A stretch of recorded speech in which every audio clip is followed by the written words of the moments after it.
नगर में नाले के पास कोई चाय का ठेला लेकर के खड़ा रहता था, चाय बना करके बेचता था। वहीं पर एक नाली, गंदी नाली जाती थी। अब इसके दिमाग में कोई विचार आया, उसने उस नाली में, स्वाभाविक गंदी नाली होती, वहां गैस भी निकलता है तो कभी दुर्गंध आती थी। उसने एक छोटी सी बर्तन को उल्टा करके उसमें छेद करके एक पाइप डाल दी और जो गटर से गैस निकलता था वो पाइपलाइन से उसके अपने चाय के ठेले में ले लिया और वो चाय बनाने के लिए उसी गैस का उपयोग करके चाय बनाता था। सिंपल सी टेक्नोलॉजी। महान व्यक्ति ने कहा था, एजुकेटेड पॉलिटिशियन चुनना कितना महत्वपूर्ण होता है, यह अभी फिलहाल में आपको समझ में आया होगा। वैसे तो 4-5 साल पहले भी समझ में आ जाना चाहिए था। ये अंधभक्त जो है उनको अब तक ये समझ में नहीं आया। किस किस चीज़ में लाइन में लगे, नोटबंदी के लाइन में लगे तो भी समझ में नहीं आया अंधभक्त को कि एजुकेटेड नेता कितना इंपॉर्टेंट है।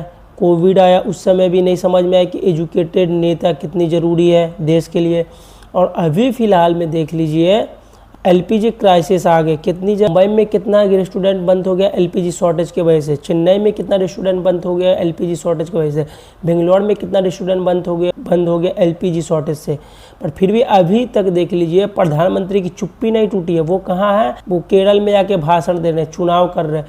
उनको जनता से और देश से कोई भी मतलब नहीं है कि जनता क्या खाएगी, कैसे सर्वाइव करेगी। वॉर का सिचुएशन चल रहा है और ये प्रधानमंत्री को जाके केरल में भाषण दे रहे हैं, चुनाव रैली कर रहे हैं। उनके पूरा ट्विटर हैंडल देख लीजिएगा कि कोई सा भी क्राइसिस के वजह से वॉर के रिगार्डिंग कोई भी ट्वीट नहीं किया गया। किसके रिगार्डिंग ट्वीट किया गया है, तो इलेक्शन के रिगार्डिंग ट्वीट किया जा रहा है।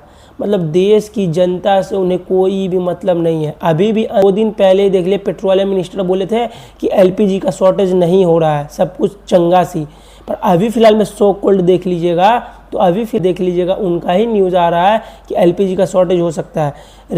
अगर सब कुछ सही है तो फिर ये सब क्यों अफवाह फैलाया जा रहा है। गैस एजेंसी के बाहर लंबा लाइन लगा हुआ है, पेट्रोल का भी शॉर्टेज हो सकता है। पर अभी तक देख लीजिएगा यूएस, ईरान, इजराइल वॉर पे प्रधानमंत्री का चुप्पी नहीं टूटा है। समझ में नहीं आता है कि ये इंडिया को कहाँ ले जाके छोड़ देंगे। यूएस इजराइल को क्या, वो तो सेफ है, उनके पास तो सब कुछ है, तेल है, एलपीजी है, पेट्रोल है, सब कुछ है, कच्चा तेल है, वो तो बाहर सप्लाई करता है। हमारे पास क्या, हमारे पास जो चीज़ आ रहा है, जो देख लीजिए सबसे पुराना हमारा एलाइज है, उसके सुप्रीम लीडर मर जा रहे हैं तो उस पर हम ट्वीट नहीं कर पा रहे। कितनी शर्म की बात है।